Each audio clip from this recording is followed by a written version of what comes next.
Yo, episode 4. The Narcissist series commences with What is a Narcissist? Hi, I've been mulling over this. It's episode 4 and I just feel like I'd feel safer if I do change part of my name because, as you know, someone threatened to kill me and my children. Did I say that? Have I mentioned that? I don't know. I've mentioned a lot of drama. So if you do see a name change, I'm thinking something that sounds kind of like it anyway. So safety first. So I don't know. But that's my little disclaimer that the name might change for safety reasons. Although you can see my face. Was considering making my face a cartoon to hide my identity. But then I was like, oh, I don't know. Like, how far do you go? When push comes to shove, I'd be happy to put my face and name on TV and be like, well, I'm allowed to talk about this. You know, if it helps people. But just right now where the podcast is at, I'm like, it would probably just be better just to change even the sound of the name or something. I don't know. We do what we do. You can only do what you can do to be safe. And then it's up to the other person to maybe just not kill you. Or maybe not threaten to kill you. Maybe that would be more ideal. Anyway, let's get to it. How have you been? Good? I hope so. I have no idea what anyone out there is thinking, but I'm thinking about you, and that is what it is all about. I certainly hope this podcast finds you well and, more importantly, safe. Before we get into what is a narcissist, we have to ask ourselves what the word narcissist has to do with domestic violence. It's safe to assume many of us have heard the word in recent years. Many years ago, none of us had. But it's good that we are now talking about it. It's now in our vocabulary. Talking about things that are evil and bad and crimes takes the power away. Silence feeds the power of the perpetrators and criminals. Talking about things, exposing what they've done, it takes the power away. So the more we talk about things, the more we empower ourselves with education and learning about it ourselves. But we put a voice, we put labels on things, it takes their power away. They don't really like it that much, but we don't care what they like. Safety is the most important thing. Maybe stop abusing people and you wouldn't have to worry about what they say about said abuse. So, in a nutshell, there are very common behaviours and characteristics of a DV abuser that are similar to that of those with the narcissistic personality disorder. So that's where the term narcissist comes from when we're talking about domestic violence. Now, there are a few diagnoses thrown around when it comes to abusers. You've probably heard sociopath, narcissist, and then psychopath in the extreme cases. So sociopath is the antisocial personality disorder. That's what a sociopath is. Their formal name is antisocial personality disorder. And it is in a family of personality disorders with narcissistic personality disorder.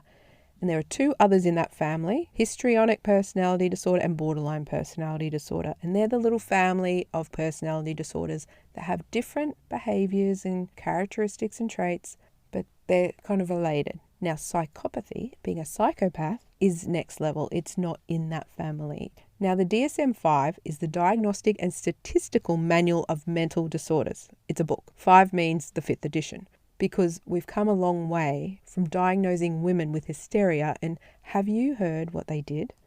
Men would send their women. Okay, so if a woman was in a unhealthy relationship, abusive relationship, she might have been being sexually assaulted. He might have been cheating and or any, she's going through a lot. They had 6 kids back then. A lot of families might be overwhelmed, depressed because it's like, this is it. I just serve and he might be beating on her. If she's starting to speak up about that, men could send their wives to the doctor and the doctor would diagnose them with hysteria for being crazy. Because speaking up against what's happening to you has always labelled women crazy when they speak up and say, hey, I'm being abused. You're crazy. That's what the patriarchy society has taught us all, that a woman who speaks up against the way she's being treated is crazy. And so they used to diagnose them with hysteria. And then this is the disgusting part. Cover your ears. No one under 18 is allowed to really listen to this podcast. They would sexually assault them, basically, in their little doctor room. They would attempt to masturbate them to the point of orgasm and then send them home to the husband to say, I fixed her, she'll behave now. The absolute power and control, and that's why very not nice people in those days would become doctors, because they were seeking that power and control. Can you imagine how that doctor would have felt like a literal god? Like, oh, I just masturbate women to shut them up. Oh, it's disgusting. It's disgusting. So this is why the DSM-5 book comes in the 5th edition, because we've edited some things, because we don't diagnose women with hysteria anymore. Thank the Lord. Now, we had heaps of copies of this book on the mental health, in and around the mental health wards for the doctors. So basically it's a book that helps psychiatrists know what signs and symptoms refer to which diagnosis, so they can legally, officially diagnose people with certain conditions. So FYI, side note, a psychiatrist is a doctor who has a degree in medicine and is a doctor first, then they've gone on to specialise in psychiatry. They have the authority to officially diagnose psychiatric conditions. They can sign off on treatments like ECT. I worked in ECT and held the probes on the skull and the electricity goes through, and it's really fascinating. And yes, it does work in a lot of cases. It's a whole other thing. But they have the authority to write scripts for treatments like that and formally, legally diagnose certain conditions. A psychologist is not a doctor. They are university educated. They are therapists as opposed to medical. So the difference is, if you want to get a formal diagnosis or medications, psychiatrist. If you want to get therapy, you get a psychologist. So as I said, the word narcissist that we're talking about in relation to DV, domestic violence, I say DV a lot instead of domestic violence, comes from narcissistic personality disorder. Now the DSM-5 says, before I tell you, remember there's 2 kind of types of narcissists. Covert, they hide, they put on these fake personas, so you can't really say, they have some symptoms of narcissistic personality disorder, because they're pretending to be someone they're not a lot. Covert, and then overt, they'll walk into a room and act like they're king shit. It's more obvious. I have this theory that I just made up while I was talking to you, that they start off as overt and then realize, that doesn't get me the response I want, so then they go covert and pretend to be this lovely, shy, gentle, loving, innocent man that would never hurt a flea. And then secretly are like, I'm the king of the world. I'm going to control you all behind closed doors. I'm the king of the world. Leo. Poor guy. The DSM-5 says that narcissistic personality disorder is, here we go, I've written it down, a grandiose sense of self-importance, a preoccupation with fantasies of unlimited success, power, brilliance, beauty, or ideal love.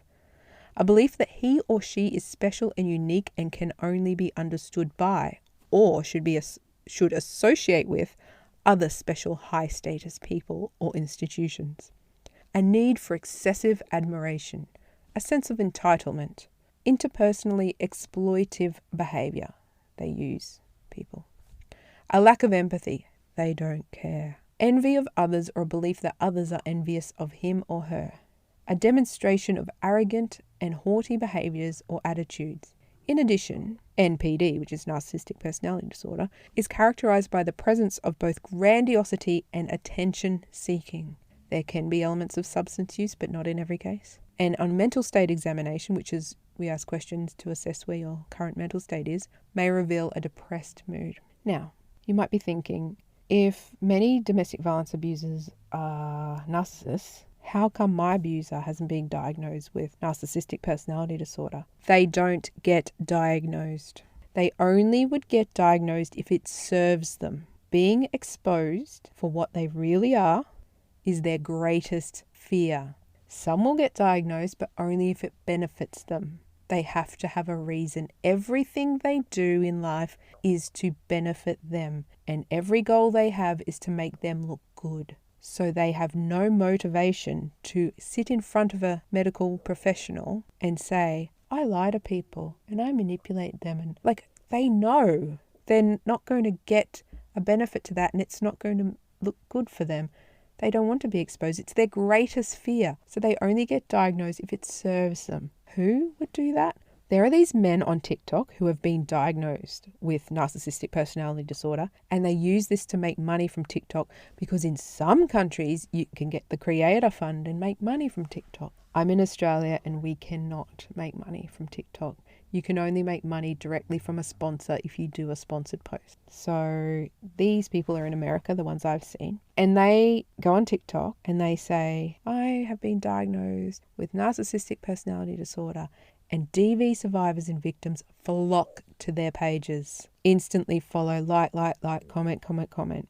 Because if you've just come out of domestic violence or you're in it, your brain is trying to justify what the hell just happened. And the big question we all have is why? With DV and narcissistic abuse, you will ask yourself why, because what they do to us is so evil and makes zero sense. You cannot understand their motivation because you did nothing to trigger or excuse any of their irrational abusive behaviors toward you. You know, I predict that the most common question a victim asks their abuser is why? Why did you just do that? Why did you do that?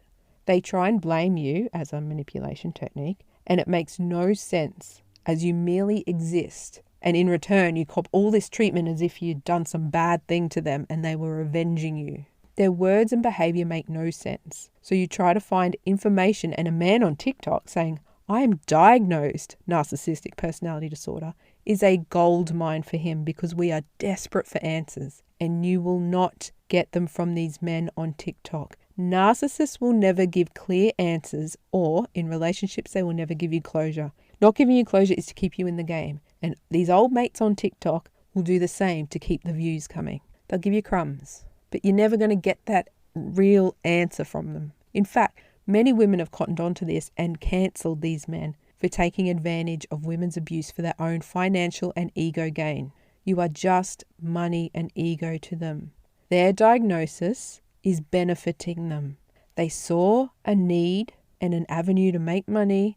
They got diagnosed, and their diagnosis is benefiting them. Coming forward and saying, I'm a narcissist, is benefiting them. It's giving them power, control, ego, and money. What more would a narcissist want?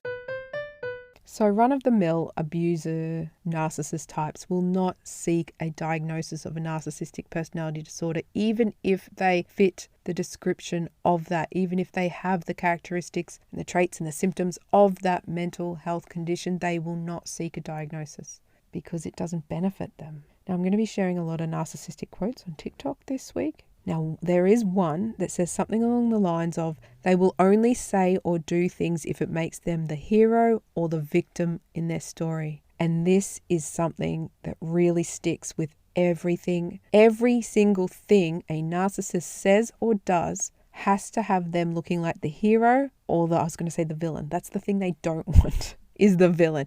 So the hero or the victim. And anything, any dialogue from anywhere that makes them out to be the villain, they will do what they can to shut that down. And if you are saying something that they don't like calling out their behavior and saying, hey, what you're doing right now, that's what narcissistic abuse is.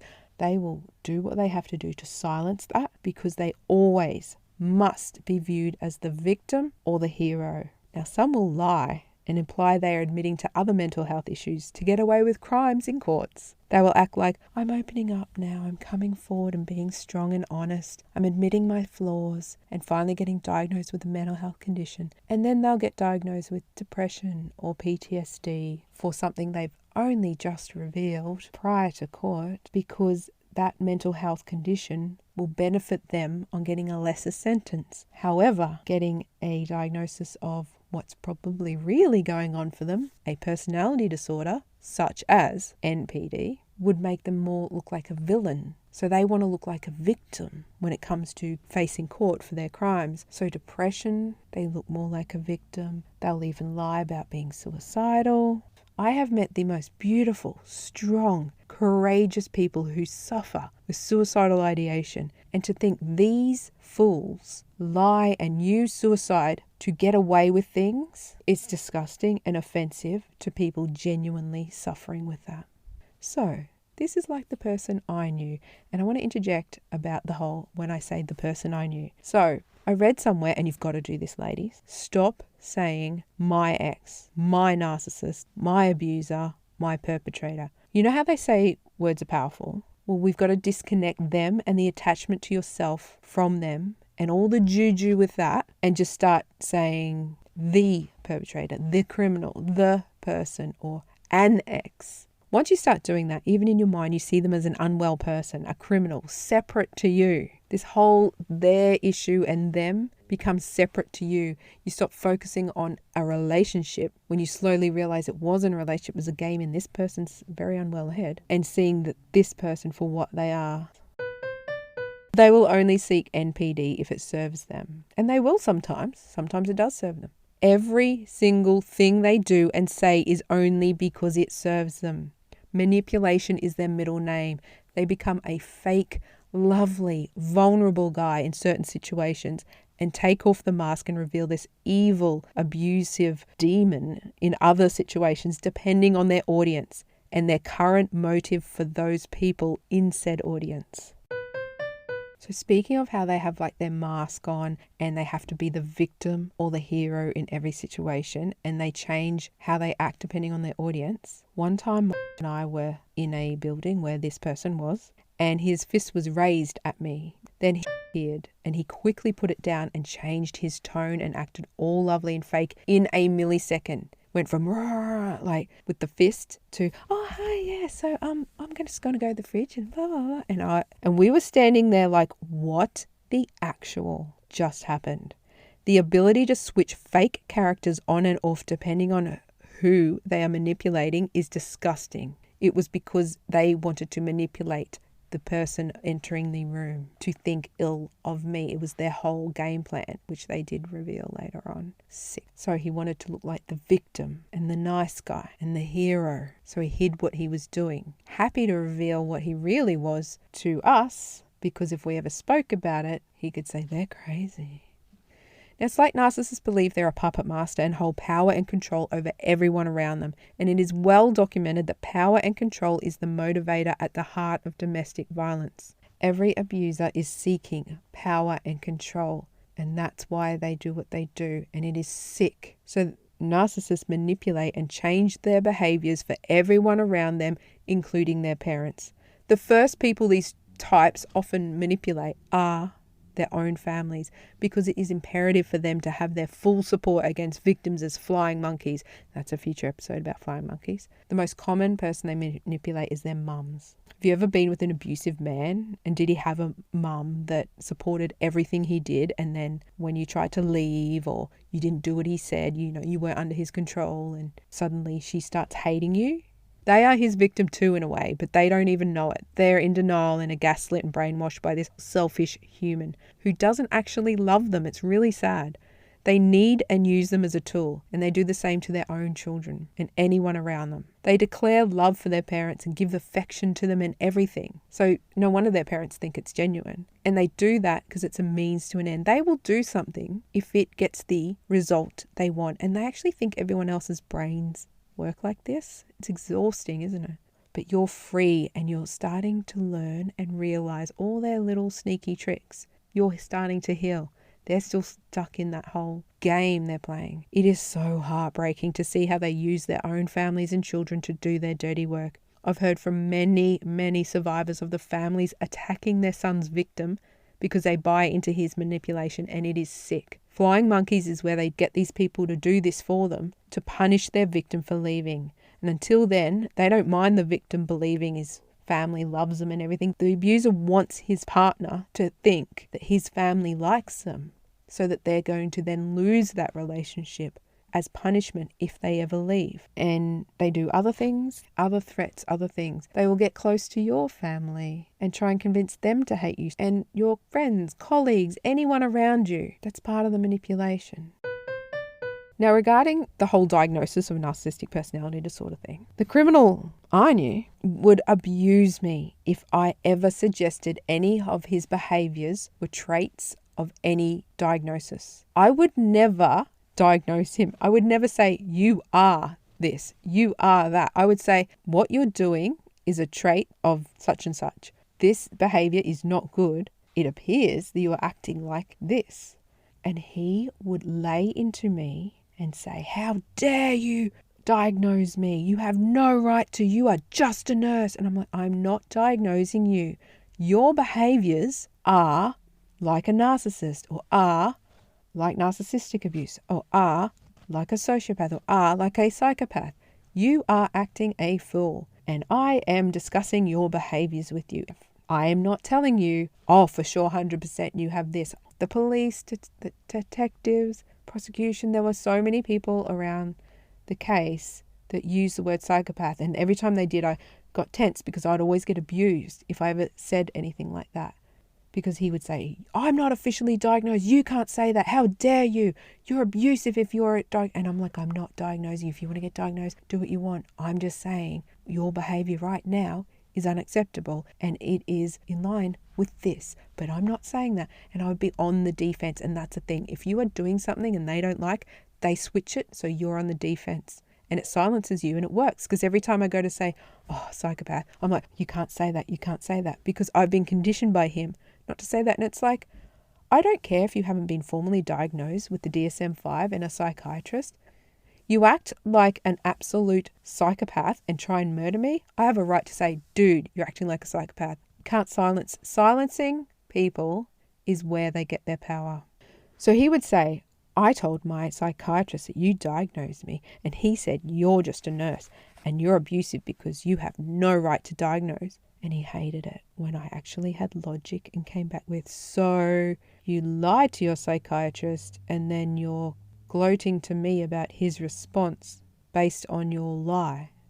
Because I never, ever diagnosed him. He was trying to silence me from using any words to highlight his behaviors and what he was doing. It was just his bullying way to intimidate me, to silence me from using literal hashtag facts and mental health knowledge to call out his behaviors, not diagnose him.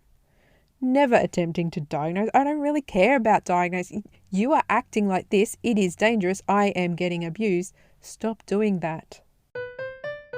So narcissistic personality disorder is a mental health diagnosis, but narcissistic behavior when it comes to domestic violence, we call narcissistic abuse. And that is a whole thing and why this is over 2 episodes and next week is narcissistic abuse. It's where we discuss all the typical things they say and do that if you've been through DV, you will be floored when you hear some of the things because initially for me and so many others, you're like, wait, you're actually describing the person I was with to a T. And the fact that there are so many characteristics and behaviors that are literally textbook for what they do. And you'll be like, oh my gosh, that is what he did. That's exactly what he said. He would say those words and repeat that all the time. It's like, are they given a book DV 101, How to DV?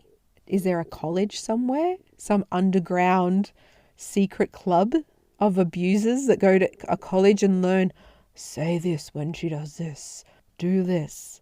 The fact that there's so many similarities, it's sick, but it's so empowering to call them out so we can have our power back and call out what we've seen and take the power away from these abusers. So story time today.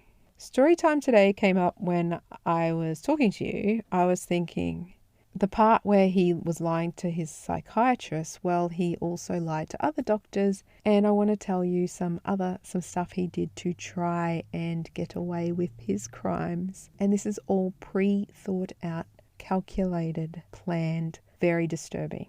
It's not physically disturbing like graphic physical abuse, but it is sick.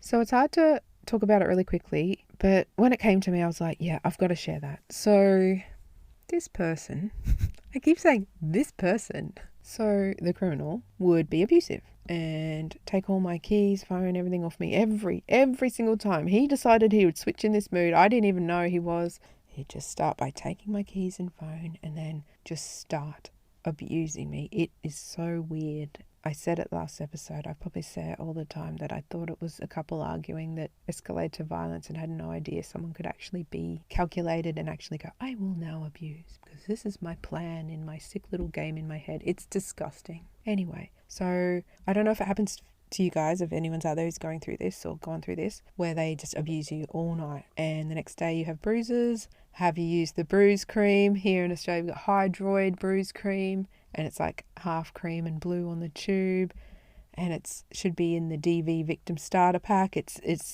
We're not joking about it. It's actually sad that a lot of us have used that cream to hide bruises. So he would abuse me, keep you up all night, abusing you. And I learned very early on that this man wants a reaction. This man wants me to do to him what he's doing to me physically, and I did not, and I would not, and he did not like that. He would push and push and push. He wanted the reaction so he could go, look, you're crazy. He wanted me to hit him so he'd go, look, you're the abuser, and I wouldn't, so he had to lie and yell out things and set up scenarios. And next week I'm going to tell you about how he gaslight people to think I did things I didn't because I wasn't doing what he expected me to do. So he would abuse me all night and I'd have injuries. And then he would always text a lot, and my ADHD loved it, but really I look back and think, oh, that was a sign.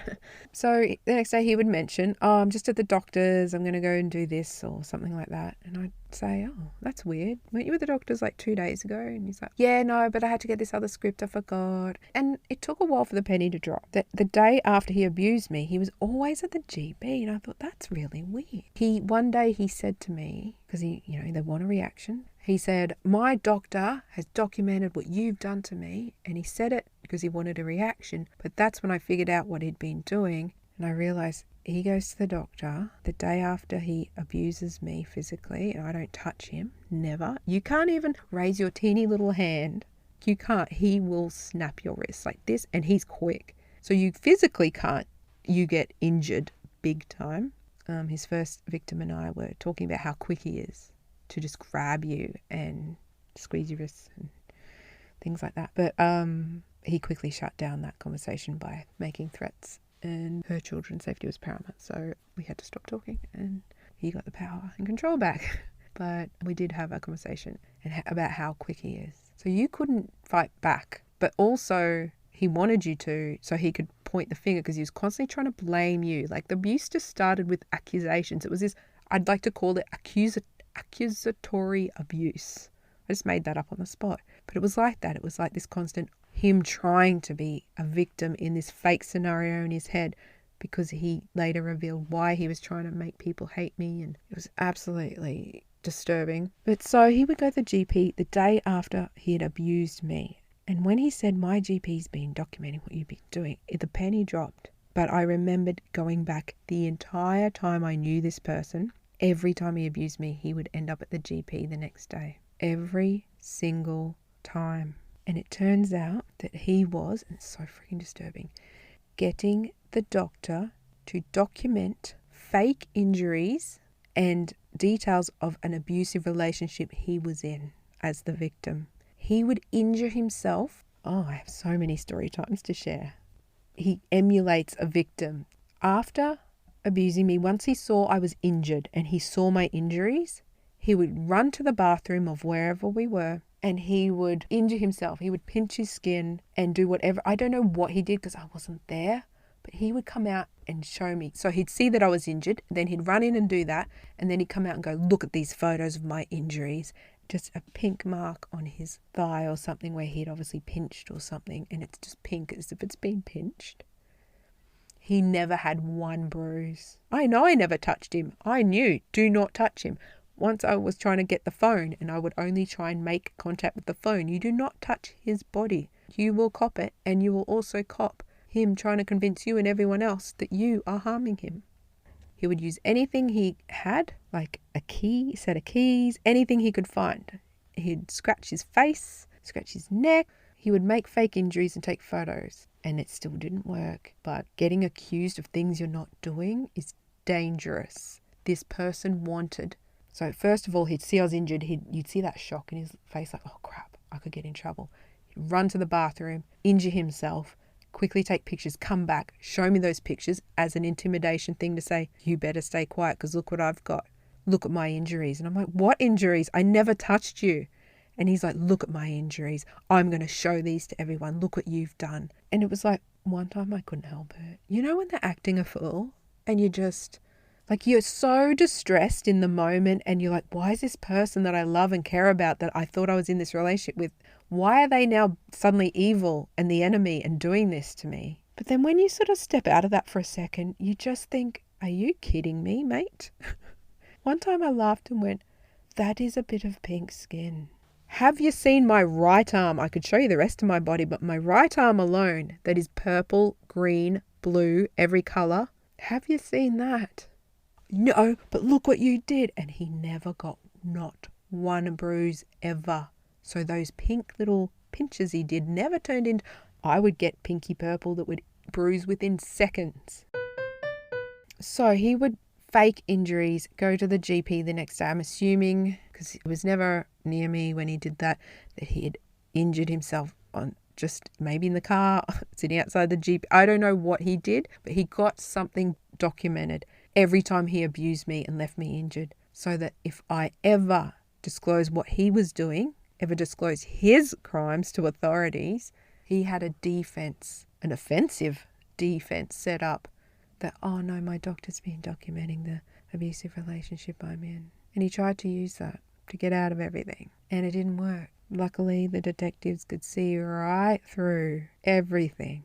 I mean, the evidence for what he did serve time for was literal CCTV and audio. Like, we can see you doing it. It was overwhelming. And unfortunately, it has to be against people like this. So that's that story. There's another one I want to tell you, but I'm going to have to save it for next week. It's so disturbing that these people go to these lengths. And the sick part about this is the calculated planning. That even when early days in a relationship, you think, oh, everything's going really well. We're in love. We trust each other. We communicate. Oh, he's starting to have this little issue with a little bit of violence on the side, a little bit of DV. We're hoping we can overcome it together. Crap they sell you. And then to think that even in those moments, they are going to the GP and documenting that you have abused them while profusely apologizing to you that day and saying, I don't know what's wrong with me. There's something not right. I'm so sorry. I'm not going to do it again. It's my fault. It's all my fault. Meanwhile, drives to the GP, reports fake injuries to cover himself. They always have other things going on. They are never genuine. You'll never know the person you're with when you're with someone who is that DV narcissist. You will never know them. It is weakness. Lying, manipulating is weakness. Being honest, being real, like a lot of victims I've met, like myself, just having no filter, your thoughts come out your mouth, that's courage and strength. What I'm doing right now is courage and strength. Little weasel, lying, manipulating, little games are disgusting. That an adult would choose to do that to another person, and their motivations do not make sense. And that's why it's so easy for them to sell, well, she did this, she did that, she was this hysterical woman. They always sell the idea of the hysterical woman because society has always accepted that women are crazy. She's suicidal, she's hysterical, she's this, she's that, because people will buy that. Who's going to buy, he's manipulative and lying and doing all this? Like, the truth is crazier than the lies he uses to get away with what he's doing. And if you come out and speak out, you look crazy. When you're telling stories about what people did, like I've just told you, police teach each other, and they have this saying, there's 3 sides to every story, his, hers, and the truth. And I'm like, what motivation does a victim have to lie? Victims are victims. Perpetrators are perpetrators. Yes, it is difficult, but you have to figure out who is what. And you have to figure out who's lying to you and manipulating you, the police. Because the truth was so horrible that what lie could I tell on top of that to make it worse? It was embarrassingly horrible. So I really resent that saying that victims lie as well as perpetrators. It's got to go. It's old school. It's saying DV is a two-way street. It is not a two-way street. There is a perpetrator and a victim. Figure out who the perpetrator is and get them away from that victim so they can heal. So they can come and learn about all these little disgusting tricks they do. I really hope this is helping someone. Next week, narcissistic abuse. More of what they do, how they do it. And next week's where we sort of talk about those things where it's like, oh my gosh, mine said that too. Mine did that too. Yeah. The story time next week is actually about gaslighting, which is weird because I will talk about gaslighting another time. Maybe I'll change my mind and give you a different story time. You never know, it's a mystery. I'm a creepy narcissist. You cannot predict my behavior. I honestly could not be any of those diagnoses. I'm too lazy and I can't lie to save myself. I can't be bothered. If I ever lied, I would forget. How do they remember who they told what to? And do they have a little notebook, or have they just got this genius weird brain where they store all these little stories? And I know they get off on it, and so it drives them and they need this in some sick way, but it's like, who can be bothered with the games. But that's how they live. Once I cried and I was scared and I said, I'm so scared of you. And I was crying. And he said, I thought you did the tears because that was your gameplay in that situation. I didn't think people actually cried because they had feelings. Like, you just cry because that's your gameplay, hey? They think everyone else thinks like them. And when somebody cries, it's a manipulative crocodile tears, we call it, cry as a gameplay in their game. They don't think that person is crying because of overwhelming emotions and distress that they're being put through from their abuse. And when I said, I'm scared of you, he didn't believe I was scared of him. He believed that was my gameplay. By saying I'm scared of you, he's like, what does she want by saying this? Everything is like a game piece and a gameplay in the game in their head. Yet they always target genuine people who genuinely have genuine emotions and reactions because they believe they are all powerful, all knowing, all amazing puppet masters, and they get off on that control. So we name and shame what they do, their behaviours, call it out, educate others to try and stop this absolute bull crap people are doing to other people every single day out in the world.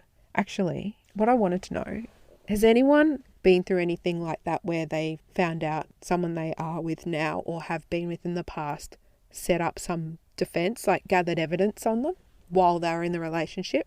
Because if you find out someone is gathering dirt against you during the relationship, I can guarantee you that person knows they are either doing it now or about to do crimes to you, and they are setting up their defense. That is like the title of that movie, Sleeping with the Enemy. That person is not your partner.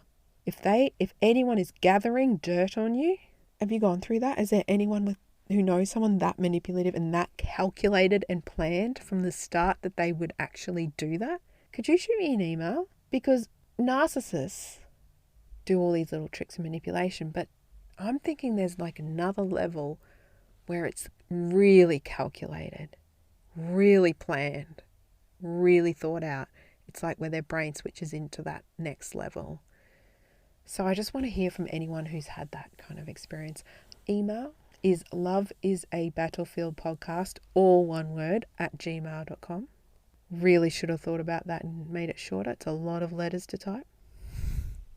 Other socials. I've changed the TikTok @ because I didn't know it didn't take the D on the end of Love is a Battlefield. And then I made a joke about, no D. And then I thought, this is ridiculous that I have to say no D every time. So I've changed it. The TikTok is now LIABF podcast. So it's @LIABF podcast. And Instagram is @LoveIsAPodcast. And Facebook is the Love is a Battlefield podcast. There's a page and a private group. And that's it for today. It feels so short. I want to keep going on and on and on and on and on and on and on. And I will. There will be more episodes. Hi, future me again, popping in with another disclaimer like I did last episode. Oh my. Just listen to this episode and 2 things. 1, yes, I did have a cup of coffee right before recording. I'll have one just before. I have a bit more zing, it can't hurt. A bit more zing. It was like, here are the facts, there are no gaps between these words. I've just listened to it. And 2, in radio land, dead air is the enemy. And I'm very aware that single people podcasts, they don't have that energy that 2 people bouncing off each other has. It's just got this amazing energy. But when it's by yourself, you can't just chat and have lots of dead air. So I'm very conscious of that. But in this episode, I went a little bit the other way. And I'm like, must not have dead air, must not have dead air. Fill all the gaps with words from my mouth. Look, it's early days. It's all good here. It's just funny. And I could not help myself. I had to pop in at the end here and just say, guys, I know. I just listened to it too. That was a lot. Anyway, that brings us to the very end of the episode. So stay safe and take care, you legends. Love ya. Bye.